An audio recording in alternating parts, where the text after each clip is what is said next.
India and Pakistan have been bombarded by both sides with loitering ammunitions. India operates the Russian-made S-400 air defense system while Pakistan has acquired the HQ-9 from China. They're quite similar, as the HQ-9 was a reverse-engineered by China based on the Russian S-300 missile defense system.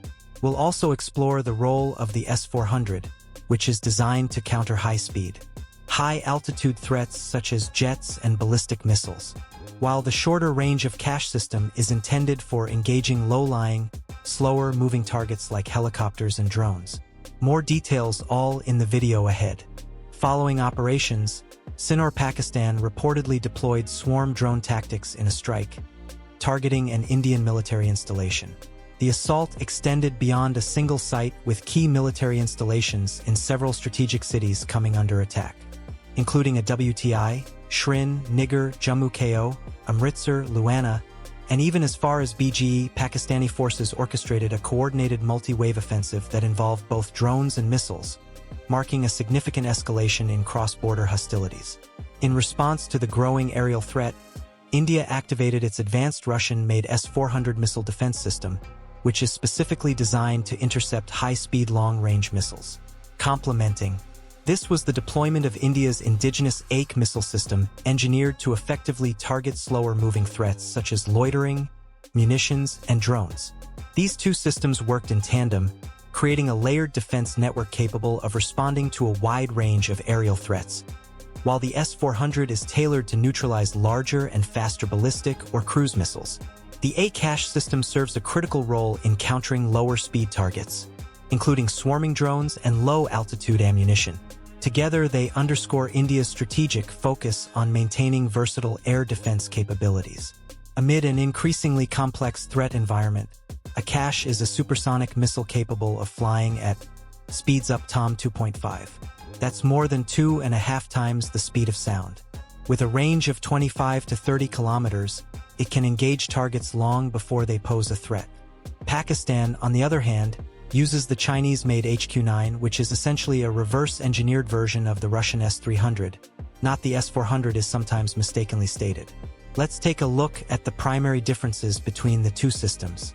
The S-400 features an impressive tracking range of 600 kilometers, approximately 370 miles, and an engagement range of 400 kilometers, which translates to around 250 miles. In comparison, the HQ-9 has a tracking range of 250 kilometers, about 155 miles, and an engagement range of 120 kilometers.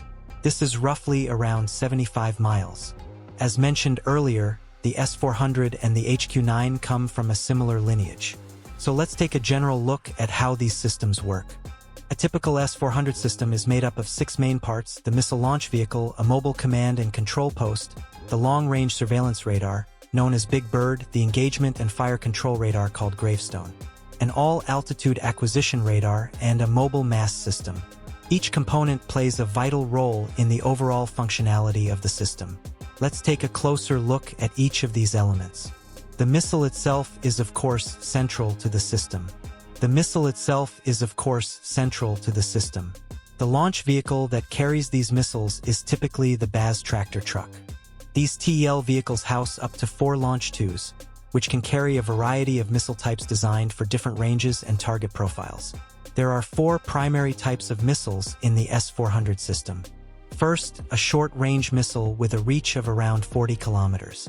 Second, a medium-range missile capable of hitting targets up to 120 kilometers away. Third, a long-range missile that can strike at distances of approximately 250 kilometers. Finally, the very long-range missile, which can engage threats up to 400 kilometers away. These missiles allow the S-400 to create a flexible and layered defense envelope. Now let's move on to the radar systems, which are key to the S-400's advanced targeting and tracking capabilities. The first and most prominent radar is the 91 and 6E Big Bird NATO reporting name Tombstone. This acquisition and battle management radar is mounted on an 8x8 trailer. It can detect and track a wide range of aerial targets, including aircraft, rotorcraft, cruise missiles, ballistic missiles, and drones up to a distance of 600 kilometers. It can simultaneously track up to 300 targets, making it one of the most advanced mobile radars in the world. Next is the Fire Control and Target Tracking Radar, also known as Gravestone. This multifunctional radar has a range of about 400 kilometers and is responsible for guiding missiles to their targets. It is sometimes referred to as an all-altitude detector due to its ability to track threats at various elevations. There's also the 40V6 master unit, which is used to detect low-flying targets that try to evade detection by using terrain masking. Some experts argue that the 40V6 is not a radar itself, but rather an optional mast tower that can elevate radar units for better line-of-sight coverage. Either way enhances the system's ability to detect threats flying close to the ground. The entire operation is managed from a mobile command and control post, typically mounted on a truck. From here, operators control the entire engagement sequence from initial detection to the final missile launch. Let's walk through the basic step-by-step process of how the S-400 system operates in a combat scenario. At the first step, the Big Bird long-range surveillance radar detects incoming targets. As mentioned, it can track up to 300 targets simultaneously. This information is relayed to the command and control center. At this stage, the system determines whether the target is hostile or friendly. Once a threat is confirmed, the command center decides whether to engage and, if needed, receives authorization from higher command. Once engagement is authorized, the command post instructs the launchers to fire the appropriate missile. The type of missile used depends on the range and nature of the target. Notably, the system typically launches 2 missiles per target to maximize the chance of a successful hit, 1 primary and 1 backup. The missiles are guided to the target using the engagement radar.